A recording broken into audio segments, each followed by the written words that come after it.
Gente, duas coisas então, só pra gente encerrar antes de entrar em quesitos. Bom, se acontecer alguma daquelas possibilidades em que o promotor não poderia se referenciar à pronúncia, ou ao silêncio do réu, ou à decisão que decretou o uso de algemas, o que você vai fazer? Você vai, chega no escrevente, pede para constar em ata que na hora tal, minuto tal, o excelentíssimo senhor doutor, membro do Ministério Público, fez referência expressa à pronúncia com os seguintes dizeres, abre aspas, fecha aspas, ao que a defesa requer que conste em ata. Depois você vai fazer um habeas com base nessa ata, tá bem? Outra pergunta, o que está falando agora? Conversa das chicanas. Não era. Puta, eu já lembro. Lembrei. Absolveu. Ganhamos o júri. E aí? Ó, todo mundo olhou. Absolveu. O que acontece agora? O réu estava preso preventivamente. Em regra, e tem um provimento da Corregedoria do Tribunal de Justiça Paulista que determina a libertação do réu em plenário. Mas eu já vi o réu não ser solto. O juiz vira e fala: ei, doutor, ele não está sobre a minha custódia, está sobre a custódia do diretor da penitenciária, é responsabilidade da SAP, ele precisa voltar na penitenciária para pegar as coisas dele, vai ter que voltar. Ou seja, você ganha o júri, o cara estava preso preventivamente, algemado, foi absolvido. Põe a algema, entra como nova penitenciária. Para lá, o diretor da penitenciária colocar ele em liberdade. É um absurdo, eu já vi isso acontecer. Mas até você correr, fazer um habeas, despachar no TJ e dizer que o promotor, que o magistrado é autoridade coatora, já colocou o cara em liberdade lá na cadeia. Meio que não dá tempo de você resolver isso. Aí caberia talvez até uma representação da corregedoria contra o magistrado, não sei. Mas já aconteceu isso comigo. Tá? Beleza, pessoal? Vamos encerrar a júri. Falta pouquinha coisa só sobre quesitos e votação. E a gente vai para o último tópico desse semestre sobre o processo penal. Quesitos. Os quesitos deverão guardar congruência com a decisão de pronúncia, com relação entre acusação e sentença. Tá bem? E levarão também em conta as teses levantadas no interrogatório e nas alegações das partes. Se o réu, no seu interrogatório, usa uma tese de negativa de autoria, que não foi ele, que ele não estava lá, que não sabe de nada, ainda que no plenário o seu defensor apenas sustente uma desclassificação ou um privilégio, tem que quisitar a negativa de autoria, que é uma tese que o próprio réu levantou em sua defesa, direito à autodefesa, tá bem? Deverão consistir em proposições afirmativas que possam ser respondidas com clareza. Os quesitos têm que ser claros, objetivos, até porque eles serão submetidos a jurados leigos, pessoas que não têm formação em direito. Muito difícil você ficar explicando para o jurado o que é dolo eventual e culpa consciente em 5 minutos nos bastidores do fórum. Olha, se você botar aqui agora que ele assumiu o risco de ter... a chance do jurado votar errado é alta, tá? Até por isso que houve a reforma de 2008 para simplificar todas as séries de defesa no terceiro quesito. O jurado absolve o réu, sim ou não, tá? Primeiro quesito, e a regra é essa de acordo com o artigo 483 do Código de Processo, quesito sobre materialidade. De fato houve um crime. Exemplo de quesito. No dia 14 de julho de 2016, por volta das 23 horas, na rua 11 de agosto, neste município, foram disparados projéteis de arma de fogo em direção a Thiago, que lhe produziram lesões corporais que foram a causa de sua morte. Alguém não entendeu esse quesito? Simples e direto, tá? Prova da materialidade. Se mais de 3 jurados responderem sim, se 4 jurados responderem sim, está provada a materialidade. E nada mais do que isso. Está provada a materialidade. Segundo quesito, e aí é o quesito da autoria. Pode alguma tese de defesa chegar por aí, tá? Exemplo de quesito. Felipe foi o autor desses disparos? Foi o Felipe, o réu, que disparou contra o Thiago no dia 14 de julho, por volta das 23 horas, na rua 11 de agosto, neste município? Abriu 4, pronto, está reconhecida a autoria. Segundo quesito. Tá bem? Reconheceu a autoria, parou de quisitar, vamos dar para o juiz presidente sentenciar, fazer a dosimetria da pena? Não. Pode ser que haja outras teses de defesa. E mais, pode até ser que o jurado absolva por qualquer uma outra tese. Reconheceu a autoria e reconheceu a materialidade. Não significa necessariamente que a pessoa é culpada. Por exemplo, ela podia estar ilegítima. E aí o juiz presidente na sala secreta vai dizer: tanto a defesa quanto o Ministério Público orientam para que os jurados votem sim no quesito 1 e no quesito 2. A tese de defesa, por exemplo, é uma legítima. Ninguém nunca negou que foi o Felipe que disparou contra o Thiago no dia 14 de julho na rua 11 de agosto às 23 horas. Acontece que ele só fez isso porque o Thiago era um desafeto seu e vinha armado. Tá bem? Terceiro quesito. Repetiu, né? Primeiro quesito, segundo quesito, observação.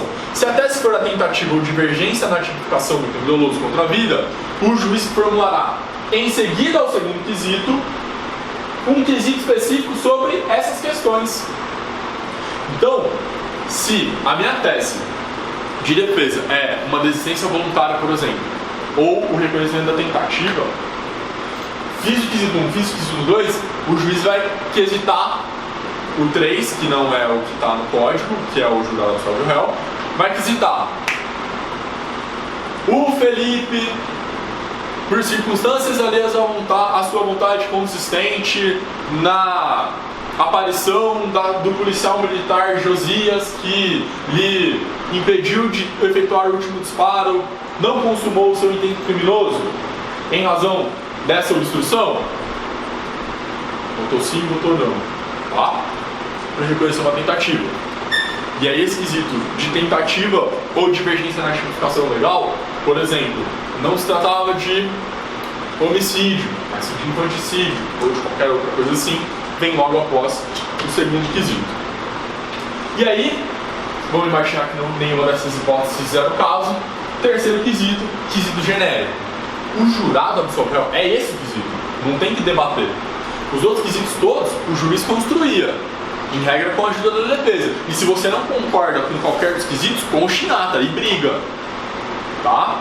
Às vezes o juiz formula o quesito de um jeito que o jurado leigo vai votar sim, mas pensando no não. Perdeu. Tá? Terceiro quesito, o jurado absolve o réu. Quesito obrigatório. Tá? Introduzido na reforma de 2008 e que engloba todas as teses defensivas. Inclusive teses de clemência. O jurado absolve o réu, reconheceu a autoria e reconheceu a materialidade. O jurado perdoou o réu. O jurado absolveu o réu, não sei porquê, ele absolveu o réu. Abriu 4 votos nesse quesito, acabou. Não há mais que se discutir. E mesmo se os jurados reconhecerem a autoria, mas absolve, o MP ele pode alegar que foi... manifestamente contrário à prova dos autos. Vai alegar. Vai alegar. Mas aí é isso, se o tribunal reconhecer que de fato foi uma sentença do conselho de sentença manifestamente contrária à prova dos autos, vai submeter a novo júri. Nesse novo júri, se acontecer isso de novo, acabou. É meio contraditório, né? Eles reconheceram, então não jurou o contrário. Não, mas então, pois é, a prova tudo indicava, não havia nenhuma tese de justificação nem nada. O juiz absolveu o réu por clemência. O promotor vai recolher. Decisão manifestamente contrária à prova dos autos. Tá? Quarto quesito, referente às causas de diminuição da pena. Tá? É aqui que o juiz vai fazer o quesito da existência de qualquer causa de diminuição da pena, da legislação esparsa ou da parte geral. Vai depender de qual causa de diminuição estamos falando. Tá bem? Quinto quesito, circunstâncias qualificadoras ou causas de aumento de pena. Percebam, causas de aumento de pena é diferente de agravante. As causas de aumento incidem na terceira fase da dosimetria, enquanto que as agravantes incidem na segunda fase da dosimetria. Jurados não votam agravantes. O juiz presidente é que vai, na sentença, caso seja condenado pelo conselho de sentença, reconhecer as agravantes na segunda fase. Os jurados reconhecem as causas de aumento, tá bem? Sustentando a desclassificação da infração para outra de competência do juiz singular, será formulado quesito a respeito para ser respondido após o segundo ou terceiro quesito, conforme o caso. Outra regrinha que está lá no 483, em um dos seus incisos, acho que é o 5, se eu não me engano. Tá bem? Era uma tese de desclassificação para lesão corporal ou qualquer outra coisa. E esse quesito vai ser introduzido logo após o reconhecimento de autoria ou logo após os jurados não absolverem o réu. Tá bem? Quesitos. Por fim, havendo mais de um acusado, deveremos formular quesitos para cada um dos réus. Tá joia? No caso de pluralidade de crimes, um crime prevalente doloso contra a vida e um crime conexo que não é doloso contra a vida, haverá quisitação para o crime conexo. Tá joia? E aí, se os jurados condenarem, uma ocultação de cadáver, por exemplo, votou sim, pronto. O juiz-presidente sentencia os dois. Mas os jurados podem condenar o crime doloso contra a vida e absolver no crime conexo. Tá? Por exemplo, ou absolver no crime doloso contra a vida e condenar no crime conexo. E aí vai para o juiz-presidente. Pronto, o juiz-presidente reconhece. Nem tem quesito, então tem quesito. O juiz-presidente vai reconhecer. Tá? E em regra A, né? Em regra A, porque o processo de homicídio demora muito. Mas mesmo com prescrição, vai ter todo. Porque, olha só, a prescrição a gente vai descobrir com a pena em concreto. Certo?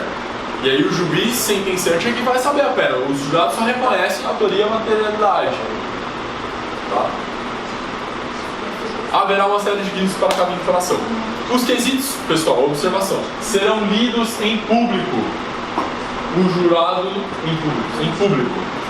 O juiz vai ler os quesitos na sessão de julgamento, lá na audiência, no plenário, para todo mundo que estiver ali ouvir os quesitos. Nesse momento, cabe às partes reclamar, requerer mortificação, protestar para constar em ata a discordância de algum dos quesitos formulados pelo magistrado. Tá bem? E aí o juiz já decide ali mesmo se vai acolher algum requerimento formulado pela acusação ou defesa para se alterar os quesitos. Falando por fim sobre a votação, pessoal, bastante simples. Eu nem vou me ater muito a isso, eu já até tinha comentado com vocês. É distribuído por os jurados 14 cédulas, né? 7 sims e 7 nãos, um para cada um respectivamente, já vem até com uma dobra.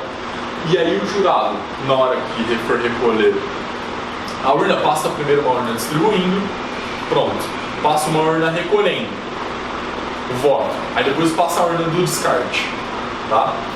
E aí o juiz, o presidente, abre os votos e confere se há ou não há o número sims em cada quesito. Abriu 4 sims, por exemplo, para condenar, deveria parar de contar. Mas é aquilo que eu já tinha adiantado para vocês. O objetivo é guardar o sigilo das votações, evitar votações unânimes. A partir do momento que abriu uma para o outro lado, não tem mais risco de violar o sigilo das votações, já que nunca saberemos quem foi esse um. Não haverá mais votação unânime. Portanto, deveria abrir todos os quesitos, as células, tá bem? Mas os juízes não têm aberto. É isso. Observação: protesto por novo júri. Não existe mais esse recurso do protesto por novo júri. Até antes da reforma de 2008, se o réu fosse condenado a uma pena superior a 20 anos, havia o recurso de protesto por novo júri. Foi suprimido com a reforma de 2008, tá bem? Era um recurso dirigido ao juiz-presidente do Tribunal de Justiça e podia ser utilizado uma única vez, tá? Para tanto, bastava a simples constatação objetiva de que o acusado havia sido condenado a uma pena superior a 20 anos. Tá bem? Deixa eu abrir aqui, pessoal, a continuação da aula de hoje. Gente, vimos júri. Perguntas sobre o procedimento de júri, votações, quesitos. Tranquilo? Depois, estou sempre à disposição de vocês pelo meu e-mail. Tá joia? Vamos manter o diálogo aberto. Olha lá, Ana, a gente estava falando. Pessoal, agora a gente vai falar de atos de comunicação no processo e questões incidentais, processos incidentes, tá? Fechamos procedimentos, vimos tudo que podíamos sobre procedimentos. Vamos voltar para um tema que ficou perdido um pouquinho para trás. É um tema que não tem muita relação com outros temas e, portanto, não tem prejuízo nenhum a gente estudar ele agora, tá? É um tema na parte geral do processo penal. Citação. Qual que é o conceito de citação, pessoal?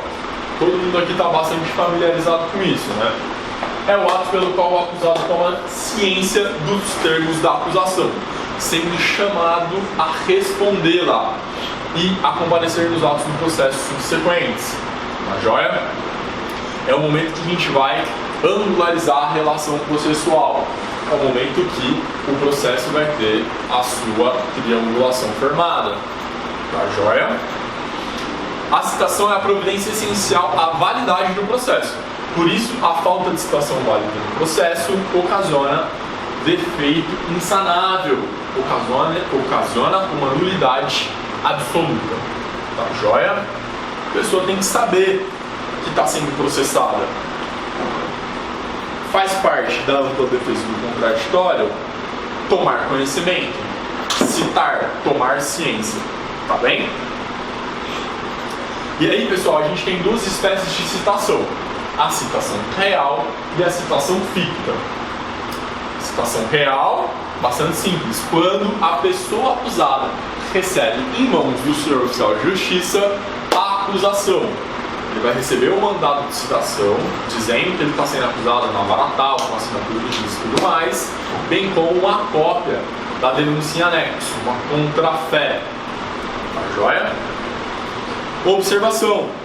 Não existe no processo penal citação por correio ou AR, coisa do processo civil. No processo penal, a citação é pessoal, tá? Com o oficial de justiça. O oficial de justiça que vai lá achar o cara.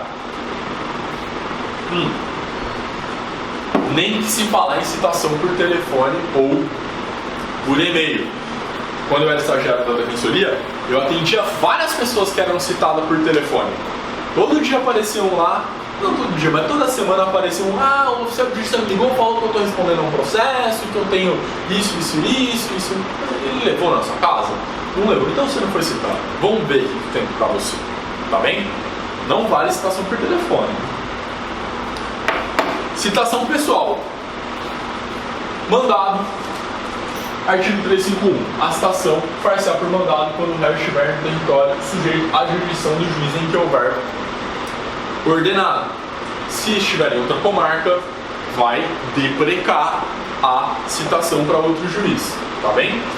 Cópia da contrafé, assim como no processo civil, o acusado no mandado de citação recebe em anexo a denúncia para ele saber do que se trata e procurar um advogado, inclusive dizer para o seu advogado a razão pela qual ele está sendo citado, portanto acusado no processo penal. Tá bem? Horário para o cumprimento desse mandado. Qualquer dia, local e hora. Mas o rapaz era domingo à noite. Achei ele. Está citado. Tá bem? Então, se a pessoa tivesse idade de citar. Super possível. Você sabe que está rolando um inquérito policial contra você.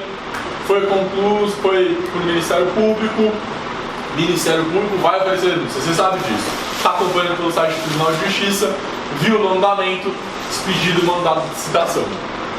Muitas pessoas não querem passar o constrangimento ou até mesmo evitar que a família saiba que você está recebendo um oficial de justiça na sua casa.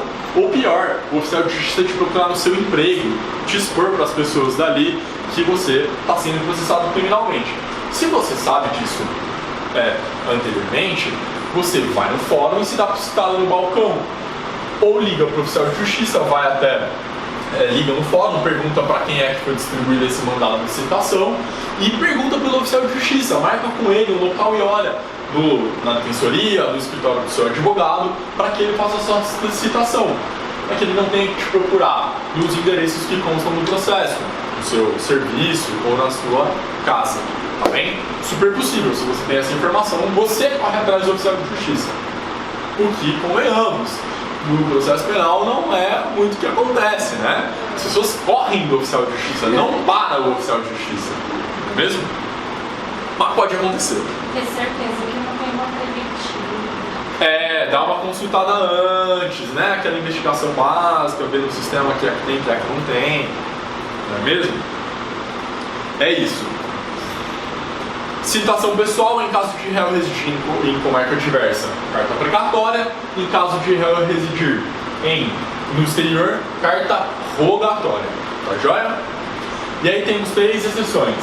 Exceção para a citação do militar, exceção para a citação do réu preso e exceção para a citação do funcionário público. No caso do militar, a citação se dá por intermédio do chefe do respectivo serviço, devendo o militar ser requisitado quando estiver fora de sua sede em razão de hierarquia e de inviolabilidade do quartel. Tá bem? Então, por exemplo, o policial militar, a citação vai para o batalhão dele. Vai ser citado também o seu superior hierárquico, lá no batalhão que ele integra. Tá joia? Nesse caso também é majoritária a ideia de que poderá ser conduzido coercitivamente o réu, embora ele seja assegurado o direito ao silêncio.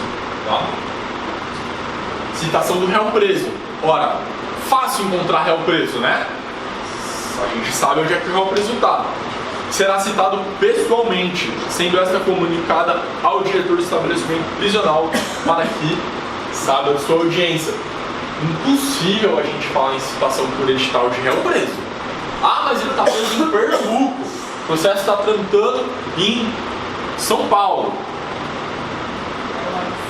Whatever. Tem citação pessoal, o cara está preso. Tá bem? Citação do servidor público. Será citado pessoalmente, sendo esta citação também comunicada ao chefe de sua repartição. Que também pode gerar aí um certo constrangimento. Tá joia?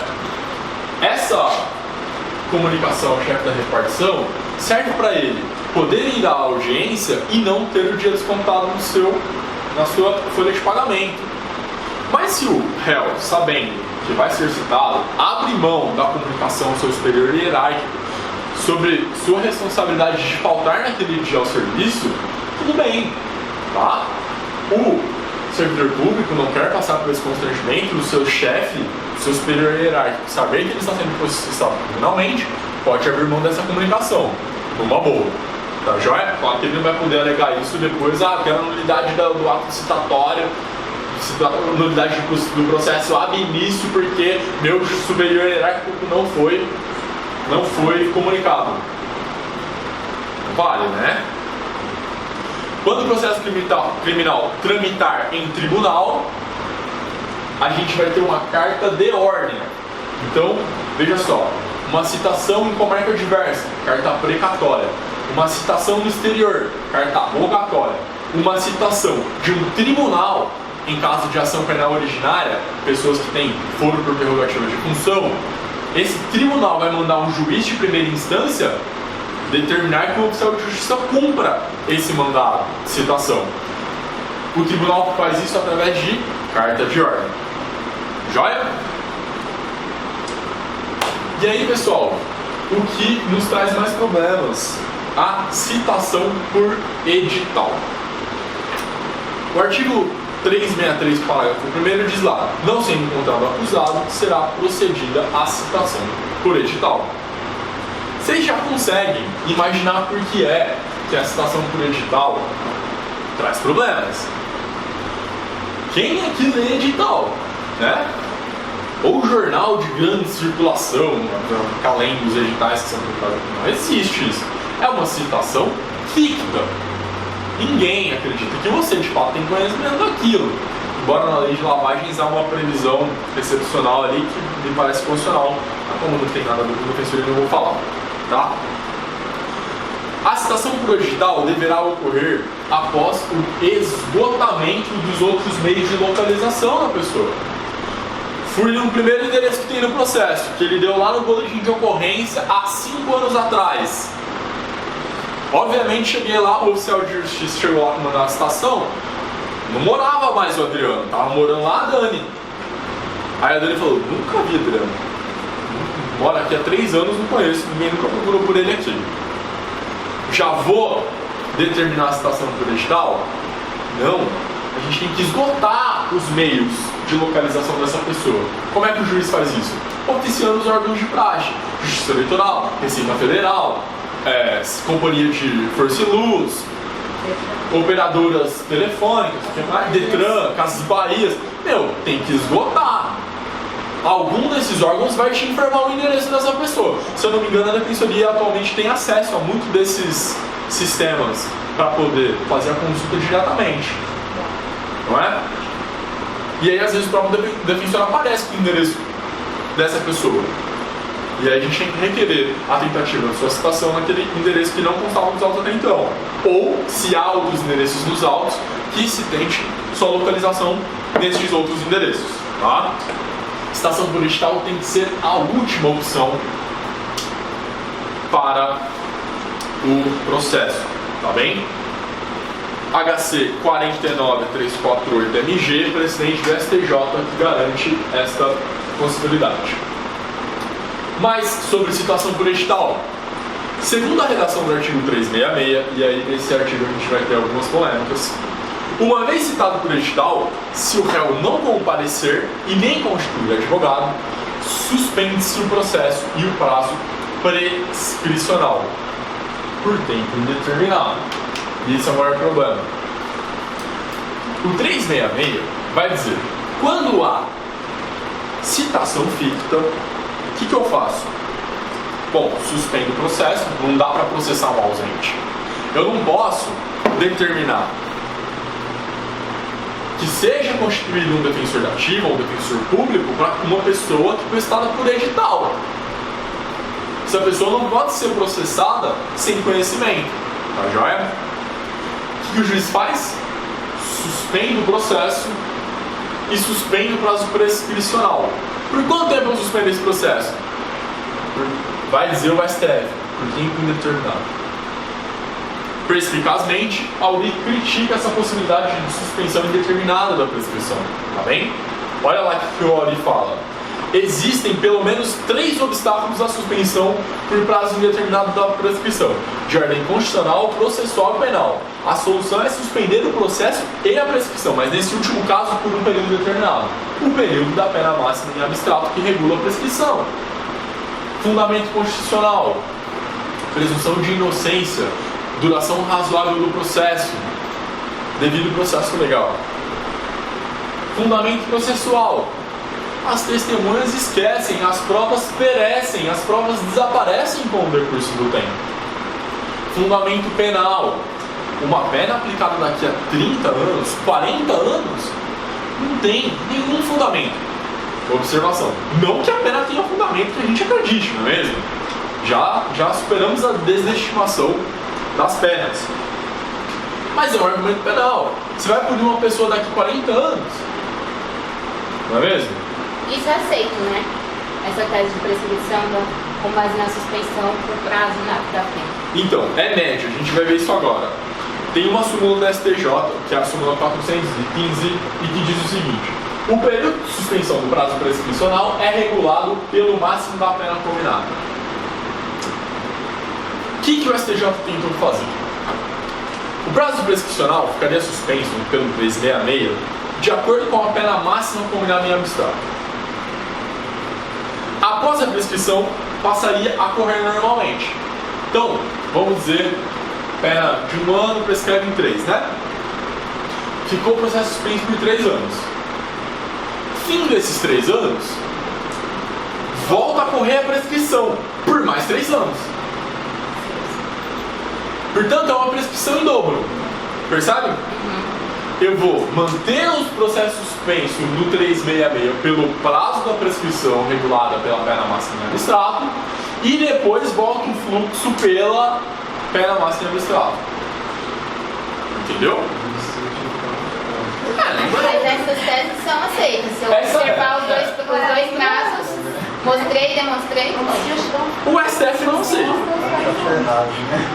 O STF não aceita. Essa é uma criação do STJ para solucionar esse E impasse. os tribunais daqui, os juízes? Olha, os juízes gostam de prescrição. Porque processo muito antigo não vira nada. Só tava fazendo volume no armário, no escaninho, no armário. Não vira nada. Eu vi primeiro o MP ou não? Sempre eu vi. O juiz sabe o que ele faz? Lista ao MP.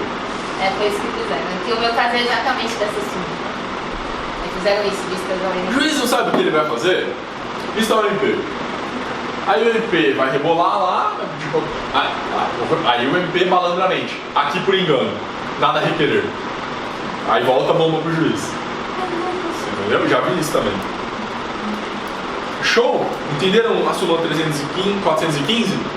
Olha lá o 366. Se o acusado... E aqui tem alguns golpes nesse 366. Se o acusado citado por este não comparecer nem constituir advogado, ficarão suspensos o processo e o curso do prazo prescricional. Estudamos essa primeira parte do artigo. Podendo o juiz determinar a produção antecipada das provas consideradas urgentes. E, se for o caso, decretar a prisão preventiva nos termos do disposto no artigo 312. Gente, não precisava ter falado de prisão preventiva. Claro, se houver os requisitos do 312, decreta. Não precisava ter lembrado aqui. Concorda comigo? O que o juiz faz? Suspende o processo, suspende a prescrição, intima as testemunhas para serem ouvidas sob pena de perecimento e decreta essa prisão preventiva. Problema grave. Se o juiz faz isso de maneira infundada, apenas porque a pessoa foi citada por edital e não compareceu, é um ausente, tá errado.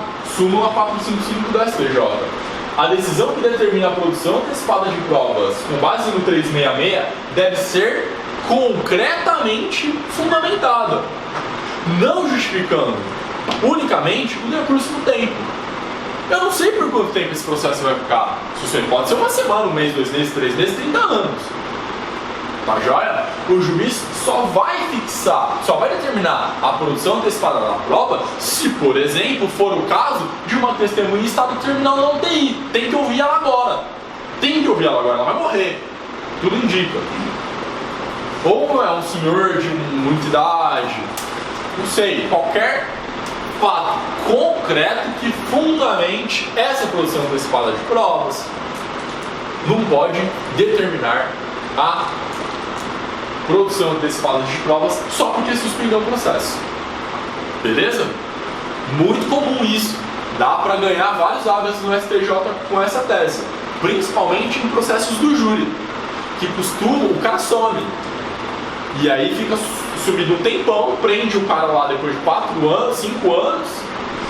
E aí você vai ver a decisão que decretou a suspensão do processo era infundada. Entendeu? Vimos, portanto, eu nem fiz a lousa. Vimos, portanto, citação. Fita citação real. Citação por edital. Vamos falar agora da citação por hora certa, que foi uma novidade aí que foi introduzida no Código de Processo Penal. Gostamos de citação por hora certa? O estudo do processo civil? Não gostamos.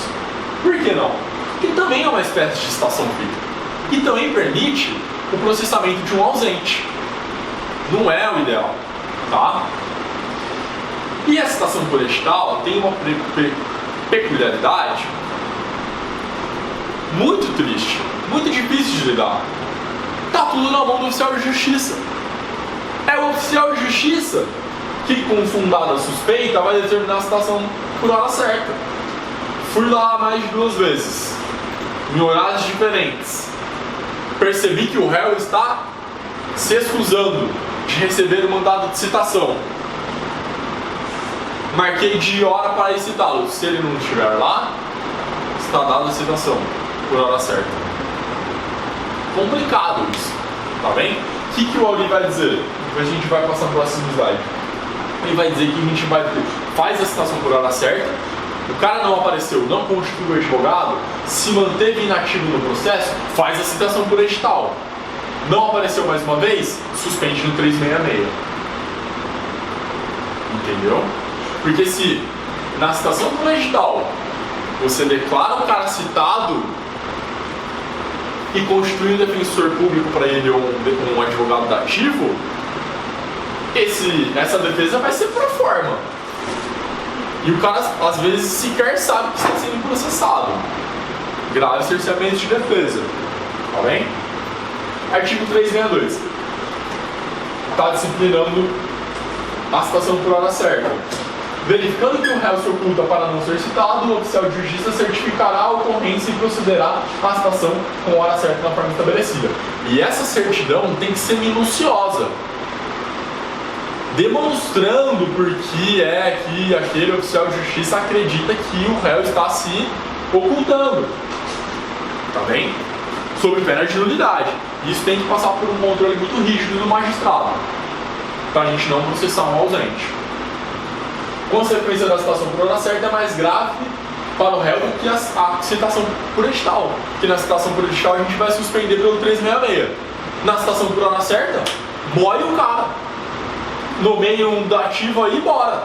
Nomeia um defensor público, acabou. Intima a defensoria aí e bora. Olha que grave. Isso que o Auri fala como ele não constitui advogado, quando Isso. ele possa perguntar, deveria haver uma posterior no edital, isso acontece na prática? Não acontece. Olha só, o que o Auri está dizendo? Citação por hora certa. O cara estava se ocultando. O oficial de justiça se ligou que era golpe. Ah, meu, tá citado, tá aqui, tá tudo certo. Eu sei que se você é a mãe dele, avisa ele aí que eu tô sabendo. Vou vir aqui domingo, meio-dia. Se não tiver, tá citado, hein? Tá tudo aqui, denúncia, cópia do mandado. Beleza. Se o cara aparece depois disso, pronto, superou. Se o cara não aparece, regra geral, vai processar o cara no nomeado da ativa do defensor público. Se o Auri fala, não, vamos fazer agora a citação por edital. E aí, se ele continuar inativo, a gente suspende pelo 366. Beleza? Na prática não. Processo não se suspende sendo nomeado ao réu defensor seguindo processo da revelia. Olha que grave. Auri critica essa possibilidade, sugerindo que em casos de inatividade após a citação por hora certa, o ideal seria que se fizesse uma citação por edital. Está lá na Auri, suspendendo-se pelo 366. Beleza, pessoal? Vimos isso? Citação por hora certa. Matado. Vamos falar agora, fazer uma distinção entre inatividade processual real e a inatividade processual fim. Rapidinho, jogo rápido, não tem segredo. Inatividade processual real. O réu foi citado pessoalmente pelo senhor oficial de justiça. Foi lá na casa da Dani, entregou para ela cópia do mandado e cópia da denúncia. E era a Dani mesmo, e ela assinou o mandado. E o oficial de justiça juntou no processo o mandado assinado e certificou que na data tal, hora tal, citou a Dani. Beleza? Beleza. Não constituiu advogado, não apareceu? Pronto. Inatividade processual real. Disse ausente o réu que, tendo conhecimento da acusação, pois devidamente citado, não apresenta sua resposta e nem constitui defensor. Joia? O que o juiz vai fazer? Aplicar o 367 combinado com o 396A, parágrafo 2º, nomeando um defensor para oferecer a resposta à acusação. O réu é citado para apresentar resposta à acusação. Se manteve inativo, nomeia o defensor público para apresentar a resposta. E o feito vai correr contra este réu. Revel. Esse é isso aí mesmo, não tem o que fazer. Oi? Igual processo civil. Tá? Inatividade processual ficta. Quando ocorre citação por edital, conduzindo a situação de não comparecimento. Nesse caso, fracassaram as tentativas de citação real, esgotando os meios possíveis de localização, nada deu certo, o cara sumiu. Fizemos a citação por edital, o cara não apareceu, não constituiu advogado. Tá? A gente vai lançar mão da citação ficta. O edital vai ficar publicado por 15 dias. Passado o prazo de 15 dias, o réu não comparece em cartório. Foi publicado o edital. Passaram-se 15 dias. O réu não apareceu. Começa a contar o prazo de 10 dias para a resposta à acusação. Passou o prazo, acabou. E tampouco apresenta a resposta em si. Essa é a situação de não comparecimento que permite a aplicação do previsto no artigo 366. Quando suspende o processo e suspende a prescrição. Se for o caso, faz produção antecipada de provas e, se for o caso, requer prisão preventiva, se estiverem os elementos, né? Já sabemos quais são os elementos. Pessoal, falamos tudo de citação. Era isso. Superou suas dúvidas, Ana? Era isso. Vamos falar brevemente sobre intimação e notificação, outras duas formas de comunicação no processo. As intimações no MP e na Defensoria Pública são pessoais, tendo em vista o volume de trabalho desses órgãos para se respaldar tratamento isonômico a eles. E aí, pessoal, atenção aqui.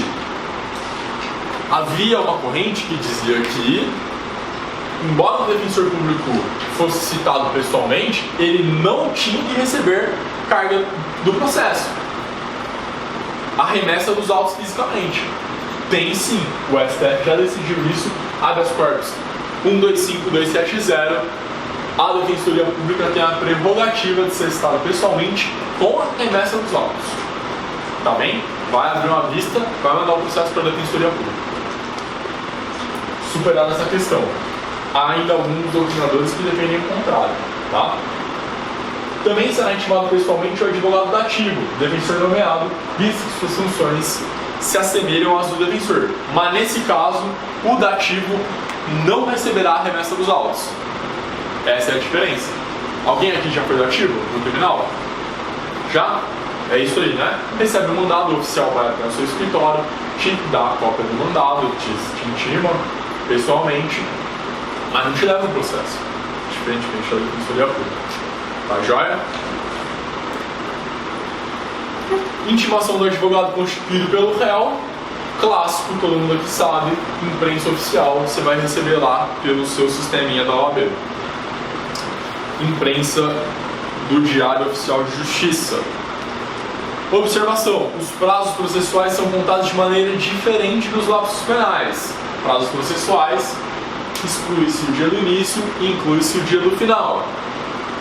Duas súmulas do STF para lembrar as peculiaridades mais importantes. Tá?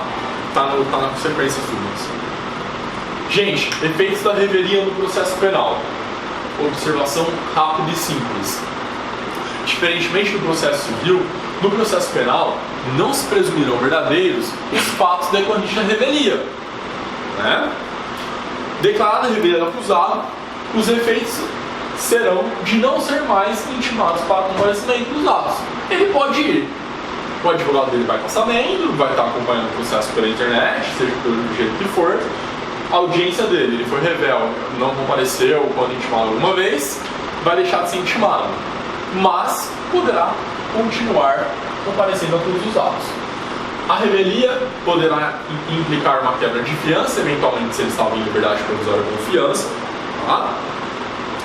Ainda que depois absolvido. E em sede de processo penal, como eu já disse, a revelia não importa naquela confissão ficta do processo civil, tá bem? Tampouco obsta a presença do acusado nos outros atos processuais. Pergunta sobre notificação e intimação? Não. Notificação acontece, é um ato para que a pessoa tenha ciência de um processo, mas não é a situação. Por exemplo, resposta preliminar do título do funcionário público, do 514. A citação só se dá depois do recebimento da denúncia, mas essa resposta preliminar é antes do recebimento da denúncia. Existe um juízo prévio de admissibilidade, que gostaríamos que existisse em todos os ritos. A pessoa é notificada para apresentar essa defesa. Tá bem? E não citada. Ela vai ser citada depois para apresentar a resposta à acusação. A notificação não angulariza uma relação processual. Beleza?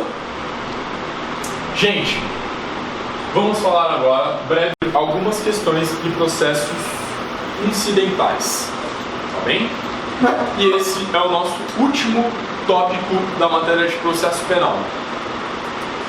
bastante simples, não vou me alongar muito. Vou falar mais sobre a exceção de suspeição, mas a gente vai passar pela exceção de incompetência, exceção de dispendência, exceção de coisa julgada, e mais uma.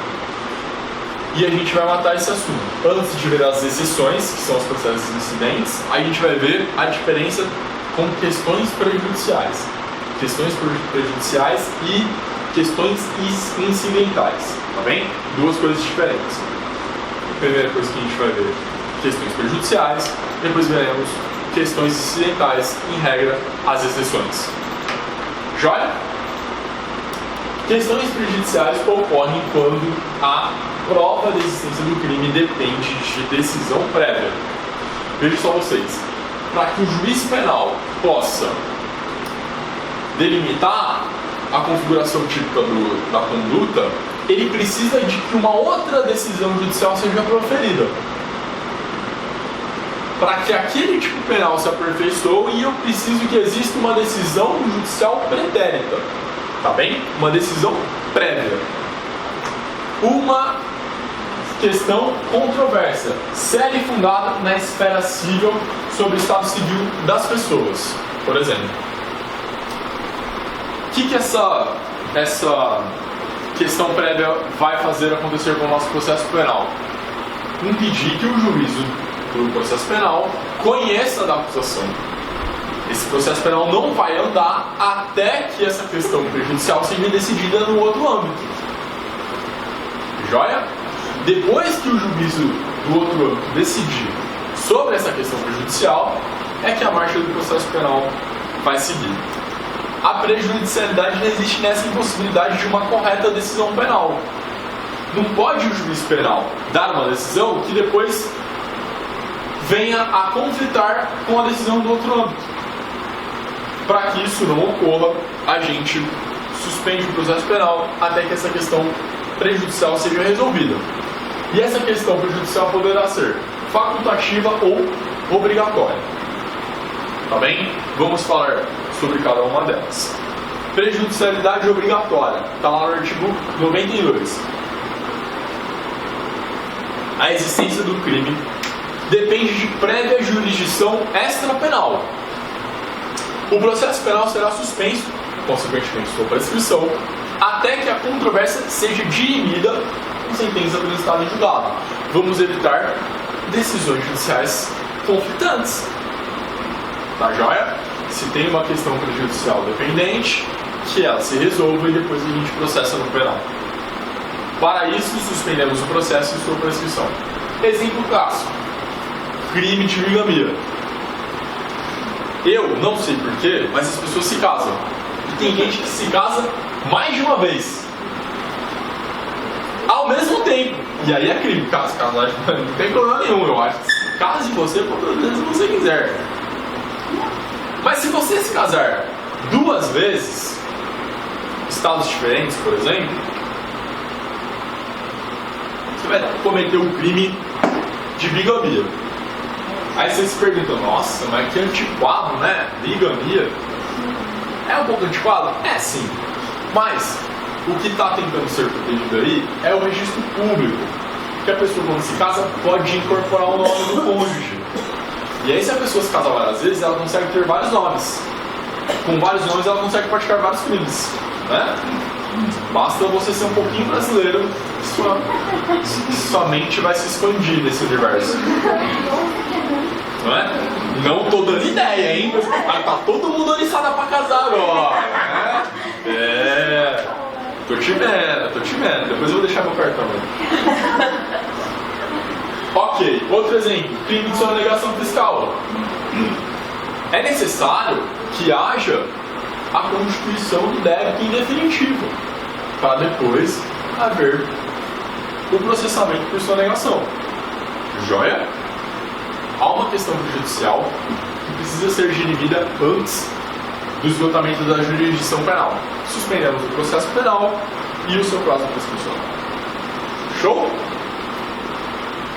Prejudicialidade facultativa, está lá no artigo 93. O juiz poderá suspender o processo criminal quando a questão versar sobre circunstância ou elementar do crime que não seja estado civil das pessoas, e tampouco sobre direito cuja prova a lei civil limite e dificulte sua solução. Identifique solução. Joia? Não estamos mais falando sobre estado civil das pessoas, como no caso de crime de bigamia. Olha lá o exemplo. Ação penal que apura furto. Tem uma ação penal que apura furto. Mas essa ação penal, antes dela existir, já existia uma ação civil discutindo a posse e a propriedade daquela res. Se a acusação é de subtrair para si coisa alheia móvel, mas tem um processo dizendo, olha, o subtrair para si, o coisa alheia, o alheio está sendo discutido. O alheio pode ser próprio. Entendeu? Esse processo civil que está discutindo a posse e a propriedade desse objeto vai modificar uma elementar do crime de furto. Qual elementar? A coisa alheia. Porque se a coisa não é alheia, não é furto. Então a gente precisa esperar dirimir essa questão no cível para depois darmos continuidade com a ação penal ou não. Perfeito? Show de bola. Pessoal, vimos as questões prejudiciais, facultativas e obrigatórias, artigo 92 e 93. Simples, sem muito BO, a gente para o processo penal, vai discutir a questão de outro âmbito, depois que resolver a gente volta e segue a marcha. Vamos falar agora de questões incidentais.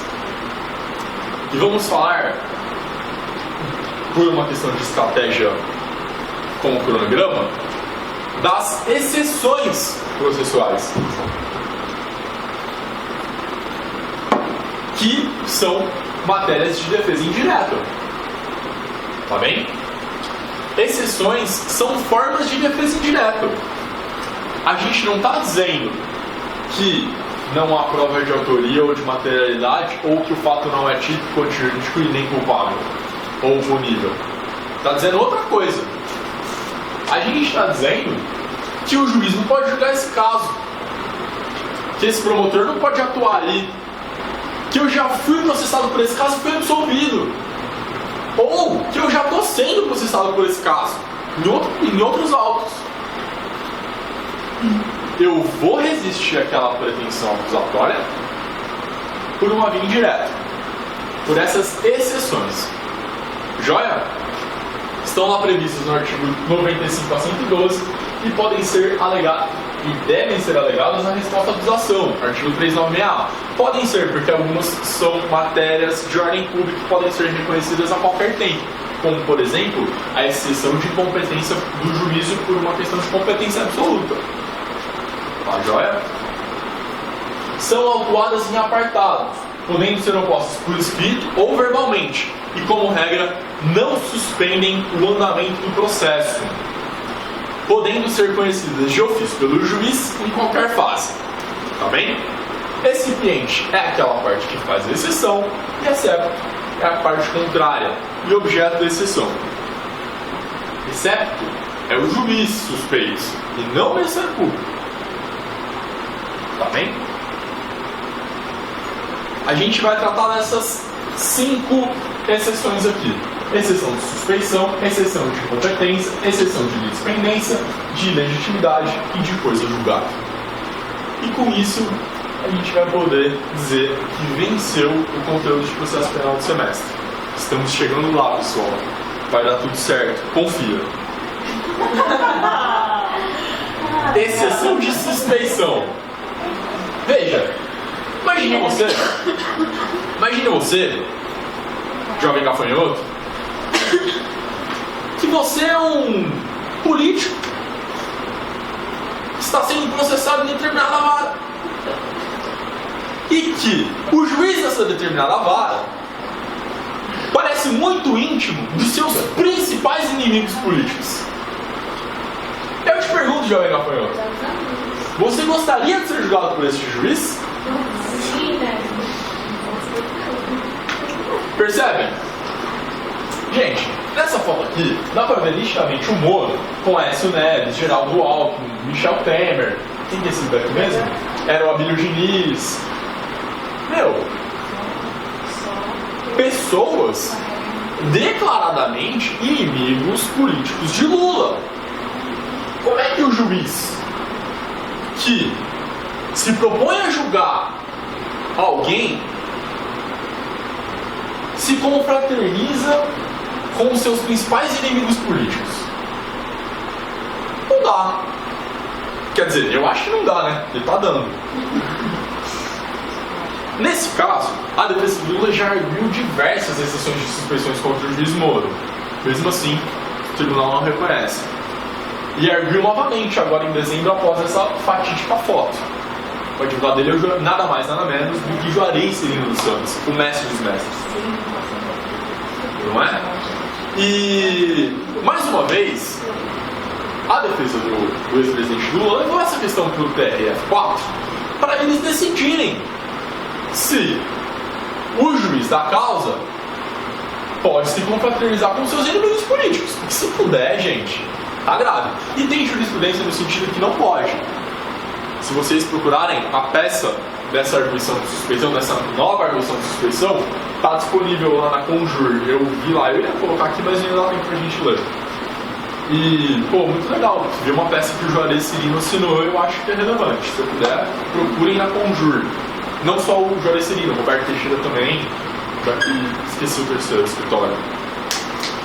Enfim. A exceção de suspeição, pessoal, muito embora se chame exceção de suspeição, também veicularemos os impedimentos. Tá bem? Não vamos articular apenas as teses de suspeição, mas sim, e também as teses de impedimento, que estão previstas lá no artigo de 252 a 256 do Código de Processo Penal. Felizmente não vai dar tempo para a gente ler aqui agora, mas leiam em casa. Quando uma das partes for consanguínea ou parente do juiz, promotor, advogado, etc. Todas as inimigo fidagal, aqueles exemplos que a doutrina fala, etc. Acolhida a suspeição, o juiz suspende o feito e encaminha para outro juiz. Apresentei a minha arguição de suspeição, o juiz falou, me pegaram.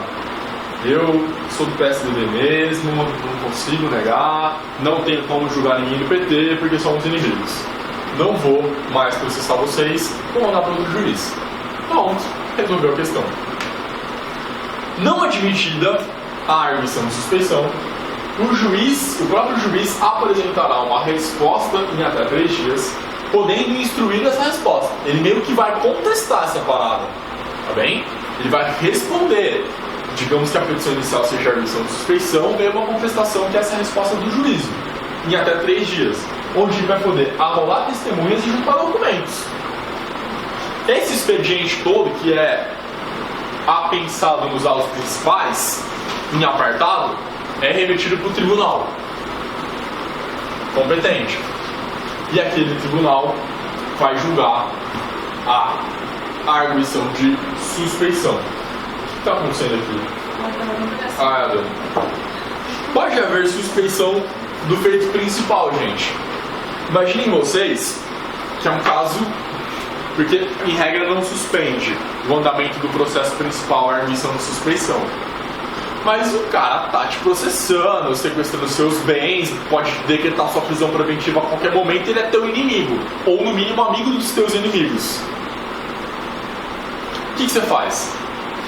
Dá para pedir uma cautelar por um relator dessa arguição de suspeição no tribunal para determinar a suspensão do processo principal, desde que demonstrado periculum in mora e fumus boni iuris. Certo? É isso. Mais um pouquinho de exceção de suspeição. Também podemos alegar a exceção de suspeição de membros do MP, de peritos do juízo e intérpretes, e também de servidores da justiça, se por qualquer razão, daquelas todas previstas no Código de Processo do artigo 252 a 256 também valem para membros do MP. Tá joia? Claro que a gente não vai poder alegar, sei lá, quebra de imparcialidade do membro do MP, porque ele é parte do processo.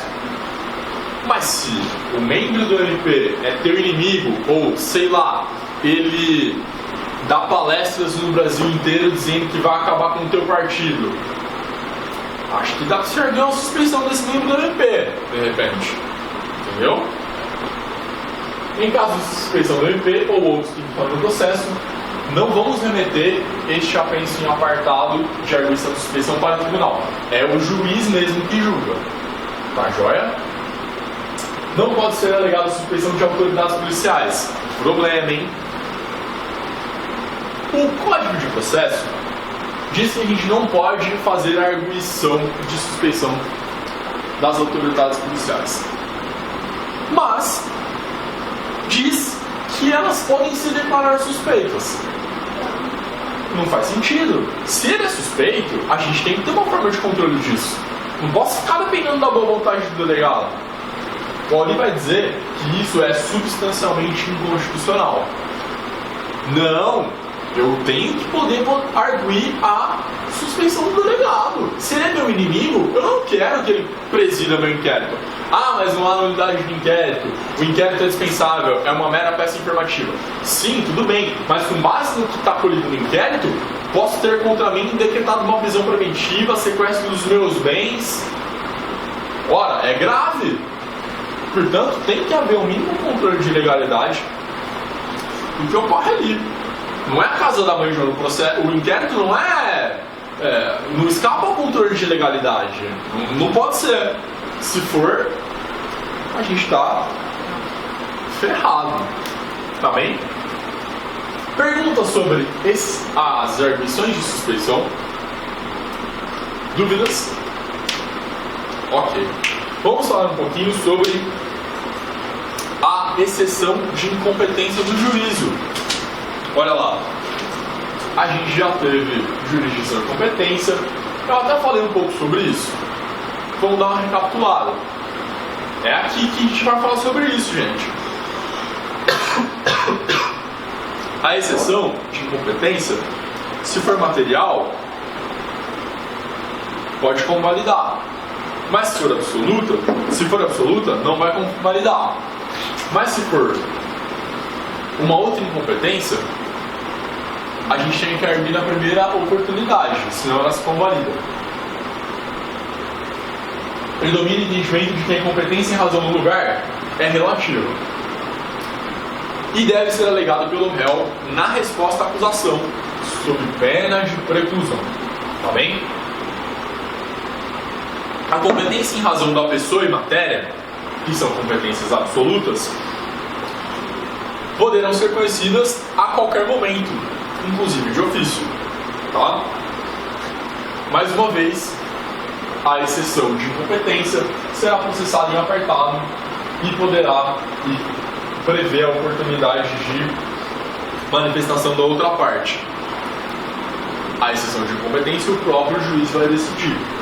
E o recurso cabível, não há previsão de recurso cabível quando o juiz nega. Se rejeitada, seguirá o processo, não há previsão de recurso.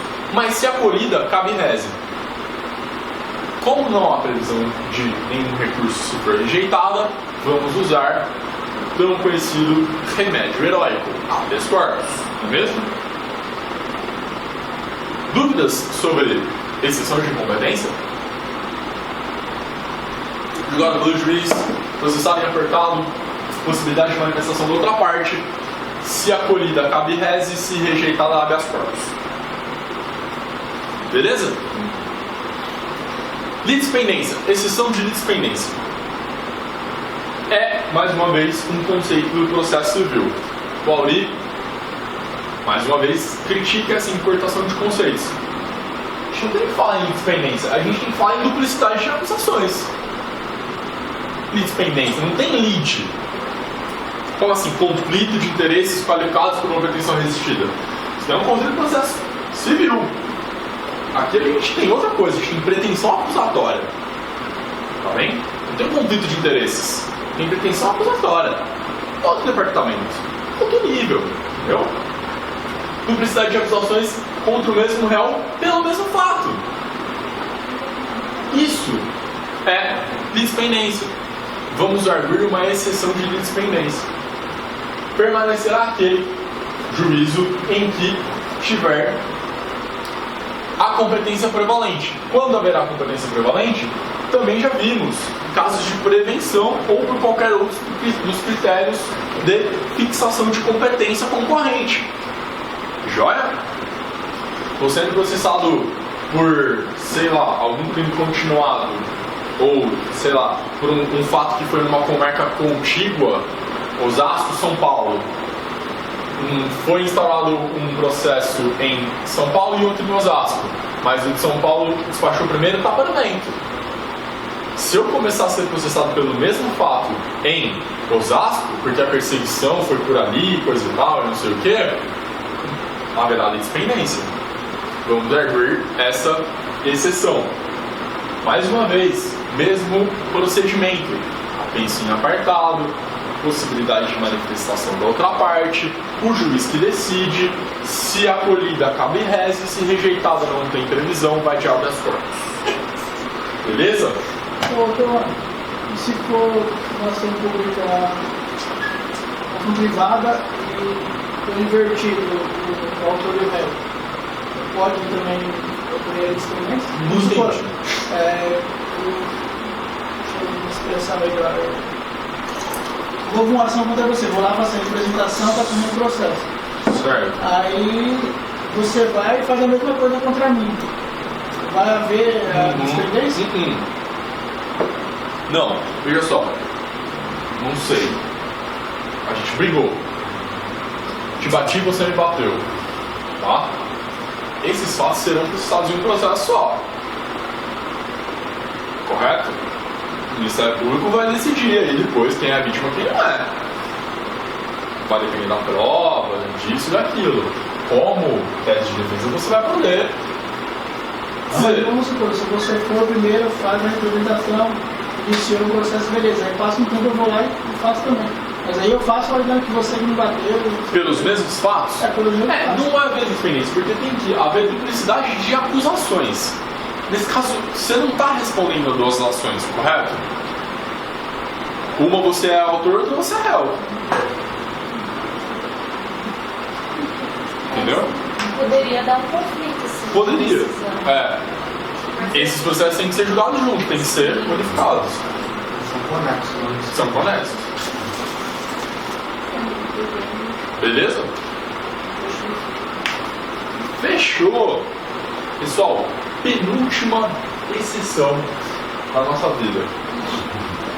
A exceção de ilegitimidade de parte. O que foi? Maristela, você já está apitando?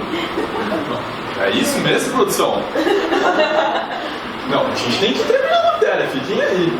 Não me deixem falando sozinho, porque esse local aqui me dá um pouquinho de medo.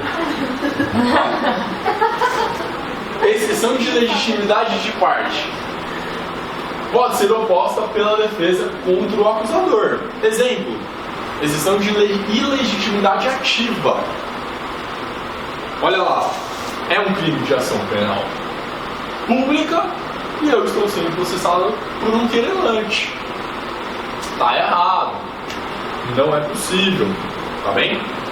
Queixa oferecido em caso de crime de ação penal pública. Ilegitimidade ativa.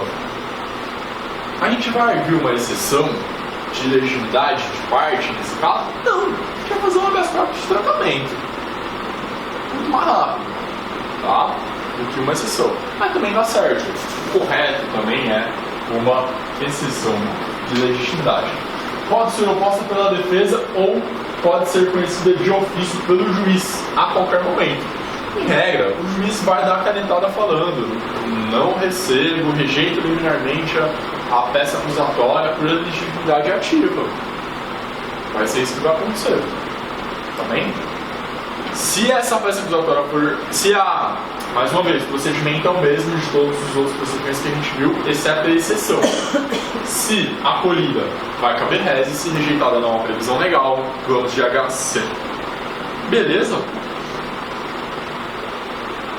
última exceção, a exceção de coisa julgada. Mais simples, tá? É oposta quando o mesmo réu já foi julgado definitivamente pelo mesmo fato. Princípio do de bis in idem. Não posso responder duas vezes pelos mesmos fatos. A coisa julgada tem limites objetivos. Aquele fato natural não interessando a qualificação jurídica. Por exemplo, o Ministério Público me processou por furto. Me condenou, transferiu julgado. Mas aí ele se arrependeu e falou, mudou a jurisprudência e agora puxão, esbarrão não é mais furto, é roubo.